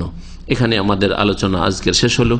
আর আশা করি বিদাত বুঝা সম্পর্কে, বেদাত সম্পর্কে যেসব সংশয় হয়ে থাকে সে সম্পর্কে আজকের আলোচনা অনেকটা যথেষ্ট। শাইখের কিতাব আকিদাতুত তাওহীদ থেকে আল্লাহ পাক যেন আমাদেরকে হক কথা বুঝার তৌফিক দান করেন এবং হক কথা মানার তৌফিক দান করেন, সুন্নতের অনুসারী হওয়ার তৌফিক দান করেন, বিদাত থেকে বেঁচে থাকার তৌফিক দান করেন। ওয়া সাল্লাল্লাহু আলা নবিয়িনা মুহাম্মদ ওয়া আলা আলিহি ওয়া সাহবিহি আজমাইন। ধর্মের নামে নতুন করা হয়েছে, নতুন করা হয়েছে, তাহলে এতে দুটো কথা। একটা হচ্ছে যে মা উহদিসা, যা নতুন করা হয়েছে, ওয়া নসিবা ইলা দ্বীন, এবং দ্বীনের সাথে সম্পৃক্ত করা হয়েছে, মানে ধর্মের নামে। 3 নম্বর হচ্ছে যে ওয়ালাম ইয়াকুন লাহু আসলুন ফিশ শরিয়্যাহ, শরীয়তে যার কোনো ভিত্তি নেই, বুনিয়াদ নেই। শরীয়তে যদি বুনিয়াদ থাকে তাহলে করা যেতে পারে। যেমন আপনি দোয়া করবেন, দোয়ার শরীয়তে ভিত্তি আছে না নেই? এখন দোয়ার জন্য প্রত্যেকের যখন দোয়া করবেন নবী সাল্লাল্লাহু আলাইহি ওয়াসাল্লাম ওই সময় দোয়া করেছেন কিনা এটা জানতে হবে। আপনি যদি একা একা করেন, কোনো একটা ফর্মালিটি না দিয়ে, কোনো একটা নতুন তরিকা আবিষ্কার না করে, তাহলে যে কোনো সময় দোয়া করতে পারেন। দাঁড়িয়েও দোয়া করতে পারেন, বসেও করতে পারেন, আর শুয়েও করতে পারেন। না পারেন না? বিছানায় শুয়ে আছেন, ঘুম আসে না, দোয়া করতে পারেন না? পারেন না? লিফটে নামছেন, দোয়া করতে পারেন না? পারেন না? কেউ যদি বলে যে লিফটে তুমি দোয়া করবে, এর দলিল দাও, তো করতে দিবে না। বলে আসলে শরীয়তে দোয়া করা আছে নির্জনে, আর নির্জনে দোয়া করলে বেশি ইখলাস আসবে। হ্যাঁ, লিফটের মধ্যে দোয়া করা আমাকে দলিল দিতে হবে না, কিন্তু আর দলিল আসলে মজুদ আছে শরীয়তে, বোঝা গেছে। কিন্তু যখন ওইটাকে একটা খাস একটা তরিকাতে নিয়ে চলে আসবেন যে আমরা এখন একসাথে দোয়া করব, সম্মিলিত, তখন এই সম্মিলিত বলেন এর আসল যেহেতু শরীয়তে মজুদ নেই, সুতরাং সম্মিলিত দোয়া না। আর সম্মিলিত তো একজন দোয়া করে বাকিরা আমিন আমিন বলবো, এই রকমের তরিকা যেহেতু নেই, সুতরাং আমরা আমভাবে এটা করব না। তবে নবী করিম সাল্লাল্লাহু আলাইহি ওয়াসাল্লাম ইস্তিসকা পানি চাওয়ার দোয়াতে করেছেন, পানি চাওয়া ইস্তিসকার ক্ষেত্রে করতে পারেন। খুতবাতে নবী সাল্লাল্লাহু আলাইহি ওয়াসাল্লাম দোয়া করেছেন, সাহাবায়ে কেরামরা হাত উঠিয়েছেন, সুতরাং ওই ক্ষেত্রে করতে পারেন। বা নবী সাল্লাল্লাহু আলাইহি ওয়াসাল্লাম হাত উঠিয়ে ইস্তিসকা দোয়া করেছেন, করতে পারেন ওই ক্ষেত্রে। কিন্তু অন্যান্য দোয়ায় খুতবায় খতিব দোয়া করছে আর সাধারণ লোকেরা হাত উঠিয়ে দিচ্ছে যে কোনো দোয়ার ক্ষেত্রে, এটা জায়েজ নয়, বিদআত এটা, বুঝছেন না? জি। তো আসল দোয়া মওজুদ আছে। ইউনূস আলাইহিস সালামের দোয়া মওজুদ আছে কিনা, এর শরীয়তে বুনিয়াদ আছে, এটা আপনি করবেন। দিনে যদি হাজার হাজার বার পড়ে যান, সারা দিন ধরে পড়তে থাকেন, নিষেধ আছে। কিন্তু যদি বলেন যে আমি এক মজলিসে বসবো আর বুট চানা নিয়ে বসবো, বা পাথর কঙ্কন নিয়ে বসবো, হ্যাঁ, বা তসবির দানা নিয়ে বসবো আর সোয়া লাখ বাল পড়বো, যার নাম হবে খতমে ইউনূস, তাহলে বিদআত। কারণ আপনি একটা নতুন তরিকা আবিষ্কার করলেন। আব্দুল মসউদ আবু মুসা আশারী যে ওই যে প্রথম বিদআতীদেরকে দেখেছিলেন, ওই খারেজিগুলিকে, যারা পরে খারেজি হয়ে সব মরেছে নাহাওয়ানের যুদ্ধে, ওই কুফার মসজিদে ভোর রাত্রে বসে বসে এক মৌলবী বলছে 100 বার সুবহানাল্লাহ বলো, সাব্বিহু মিয়া, বলছে কাব্বিরু মিয়া, আল্লাহু আকবার 100 বার বলো, হাল্লেলু মিয়া, লা ইলাহা ইল্লাল্লাহ 100 বার করে বলো। এগুলো হচ্ছে বিদআত। কিন্তু আপনি বলতে থাকেন সারাদিন লা ইলাহা ইল্লাল্লাহ বলতে থাকেন, একে একে সারাদিন সুবহানাল্লাহ বলতে, সারাদিন আপনি আলহামদুলিল্লাহ বলতে থাকেন, কোনো অসুবিধা নেই। এবার বুঝেছেন? তাহলে শরীয়তে যতটা আসল বুনিয়াদ আছে, ওই আসলের ভিত্তি করে যতটা করা আর অনুমতি শরীয়ত আছে করবেন। কিন্তু এটাকে যখন নতুন কিছু তরিকা দেবেন, তখন আবার বিদআতের রূপ ধারণ করবেন। জিকিরের ক্ষেত্রে বা দোয়ার ক্ষেত্রে সম্মিলিত জিকির, দরুদ সবসময় পড়তে থাকেন, অসুবিধা নেই। কিন্তু সম্মিলিত দরুদ, এই সম্মিলিত লাগালেন তখন বিদআত শুরু হইল। হ্যাঁ, অথবা সুর ধরে একবারে দরুদ, সুর ধরে দরুদ, বোঝা গেছে? তো এইরকম যখন এগুলো করবেন নবী সাল্লাল্লাহু আলাইহি ওয়াসাল্লাম, সাহাবারা এরকম করেননি যে সুর ধরে আল্লাহুম্মা ধরেই দেবে। জি। এই যে মাদ্রাসার কথাটা বলা দরকার। মাদ্রাসা শিক্ষা প্রতিষ্ঠান তৈরি করা, মাদ্রাসা হোক অথবা ইসলামিক ইউনিভার্সিটি হোক। নবী সাল্লাল্লাহু আলাইহি ওয়াসাল্লাম ইসলামিক ইউনিভার্সিটি ছিল না, এই যে বলছে বিদআতীরা, তো এটা বিদআত নয়। হ্যাঁ হ্যাঁ, আসল মওজুদ, আসল কি দারুল আরকাম রয়েছে, তারপরে মদিনা মসজিদে নয়, মসজিদে নবী কি ছিল না বলেন? পার্লামেন্ট ছিল না, সুপ্রিম কোর্ট ছিল না, ওখান থেকে চোরের হাত কাটার ফয়সালা হইতো, জেনাকারী রজমের ফয়সালা হইতো না, হইতো না। আর ওখান থেকে সিদ্ধান্ত জেহাদের জন্য তো পার্লামেন্ট ওইটা। হ্যাঁ, এখন কেউ যদি বলতে দেশে পার্লামেন্ট করা বিদআত, বলছে তো গুমরাহ, তুমি জাহেল, বুঝো না। নবী সাল্লাল্লাহু আলাইহি ওয়াসাল্লামের জামানায় যতটা মানুষের কাছে ক্যাপাসিটি ছিল জনসংখ্যার দিক থেকে, যেমন তেমনি আর্থিক যোগ্যতার দিক থেকে, তাতে দেখা যেত যে মসজিদে এই সবগুলি সমস্যার সমাধান যথেষ্ট। মসজিদকে সুপ্রিম কোর্ট কাজে ব্যবহার করা যেতে পারে, মসজিদকে পার্লামেন্টের কাজে ব্যবহার করা যেতে পারে, মসজিদকে থানার ক্ষেত্রে ব্যবহার করা যেতে পারে, মসজিদ জেলখানা। নবী সাল্লাল্লাহু আলাইহি ওয়াসাল্লাম জেলখানা কোথায় ছিল? কেন বদরে কয়েদিগুলো কেন বেঁধে রাখা হয়নি? আব্বাস আবুল আসাব রাবি মসজিদ নবীর খুঁটির সাথে বাঁধা ছিল না? আর আব্বাস মোটা মানুষ, ওকে খুব কষ্ট হচ্ছিল, রাত্রে খুব কষ্ট পাচ্ছে, সামনে সপ্তাহে তাফসীরে বলবো এটা। তখন নবী সাল্লাল্লাহু আলাইহি ওয়াসাল্লাম ঘুম আসছে না, যে চাচার কষ্ট হচ্ছে। কি ব্যাপার ইয়া রাসূলুল্লাহ, আপনার সারা রাত ঘুম আসছে না কেন? বলছে দেখো তো আমার চাচার খুব আওয়াজ আসছে বলে আমি মানে পেরেশান রয়েছি, আর আমার ঘুম আসতে চাইছে না। দেখো তো মনে হয় খুব শক্ত করে বেঁধেছে, যে ওকে ধরে নিয়ে এসছে খুব শক্ত করে বেঁধেছে, ও রশিটা একটু ঢিলে করে যদি বাঁধো তাহলে ভালো হয়। তাহলে জেলখানা নয়, এটা হাজত নয়, কাস্টডি না। হ্যাঁ, সব মসজিদে তখন এসব সম্ভব ছিল। নবী সাল্লাল্লাহু আলাইহি ওয়াসাল্লামের দর্স তালিম কোথায় হতো? মসজিদেই হতো। তাহলে সেটা মাদ্রাসাও ছিল, হ্যাঁ, সেটা কলেজ ইউনিভার্সিটিও ছিল, সেখানে উচ্চ লেভেলের শিক্ষা দেওয়া হতো, আর পেশাব পায়খানার আদব কায়দাও শেখানো হতো, আকীদাও শেখানো, সব শিখাইতে হতো না, হতো না? তাহলে সব কাজে আসতো মসজিদে নবী। এখন কি মসজিদে এতগুলি কাজ সারা সম্ভব নয়? যখন সম্ভব নয়, তখন আরো কিছু ঘর তৈরি করার প্রয়োজন পড়ল, আর আমাদের কাছে যোগ্যতাও আছে, হ্যাঁ, আর এর জন্য দিনে ভিত্তি আছে, ইসলামী প্রতিষ্ঠান তৈরি করা, ইসলামী শিক্ষার ব্যবস্থা করার প্রমাণ আছে, পার্লামেন্ট তৈরি করার প্রমাণ আছে, মানে পার্লামেন্টে যে কাজগুলি হয় সেগুলি করার জন্য। সুতরাং মসজিদ থেকে ভিন্ন করে যদি পার্লামেন্ট তৈরি করা হয়, সুপ্রিম কোর্ট তৈরি করা হয়, থানা তৈরি করা হয়, সিজন জেল তৈরি করা হয়, অথবা মসজিদ মাদ্রাসা তৈরি করা হয়, কলেজ ইউনিভার্সিটি তৈরি করা হয়, ইসলামিক ইউনিভার্সিটি, তো শরীয়তের ভিত্তি আছে না নেই?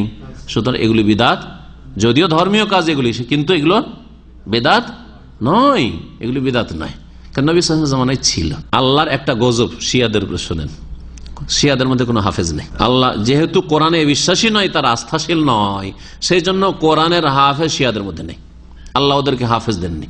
জি, আর একটা কথা, আর এটা যারা ওদের সাথে চলাফেরা করে রাত দিন তাদের কথা, শিয়ারা যতদিন নাবালক থাকে ততদিন চেহারা মোটামুটি মানুষের চেহারার মতো থাকে, আর সাবালক হলে তাদেরকে আবু বকরকে কাফের ঘোষণা করতে হয়, উমরকে কাফের ঘোষণা করতে হয়, উসমানকে কাফের ঘোষণা করতে হয়, সাহাবায়ে-কেরামকে কাফের ঘোষণা করতে হয়, যার ফলে আল্লাহর এমন গজব পড়ে চেহারা পড়ে যে চেহারা বিকৃত, আল্লাহর গজবের চেহারা হয়, বিকৃত চেহারা। চেহারা দেখলে বোঝা যায় যে মানুষ চেহারা আছে, বরকতহীন চেহারা আছে, কারণ নাবালক পর্যন্ত আল্লাহ মাফ করেন, আর ততদিন পর্যন্ত ওগুলো বুঝেও না, জানেও না, মোকাল্লাফ না শরীয়তের। কিন্তু মোকাল্লাফ হওয়ার পরে যখন ইসলাম বিরোধী কাজ করে, আর আল্লাহ যাদের সম্পর্কে বলছেন আমি রাজি, বলছেন না আমরা রাজি নাই, তখন তাদের চেহারার উপর আল্লাহর গজব পড়ে যায়। আল্লাহ হেফাজত করে। আলহামদুলিল্লাহ বলেন, আমি তো আলহামদুলিল্লাহ বলি। শারীরিক অসুস্থ ব্যক্তিকে দেখে যতটা আলহামদুলিল্লাহ বলি, তার চাইতে বেশি আলহামদুলিল্লাহ বলি শিরক বিদআতকারী আর গোমরা ফিরকার লোককে দেখলে। আলহামদুলিল্লাহ, আল্লাহ পাক অন্তত এই গুমরাহি থেকে বাঁচেছেন। শরীর সুস্থ থাক আর নাই থাক কদিনের দুনিয়া, তারপরে তো জান্নাতের রাস্তায় আছি ইনশাআল্লাহ। আল্লাহ পাক যেন আমাদের সকলকে জান্নাতের পথে রাখেন এবং জান্নাতের ফিরদৌস দান করেন। আলহামদুলিল্লাহ রাব্বিল আলামিন। সুবহানাকাল্লাহুম্মা ওয়া বিহামদিকা আশহাদু আল্লা ইলাহা ইল্লা আনতা আস্তাগফিরুকা ওয়া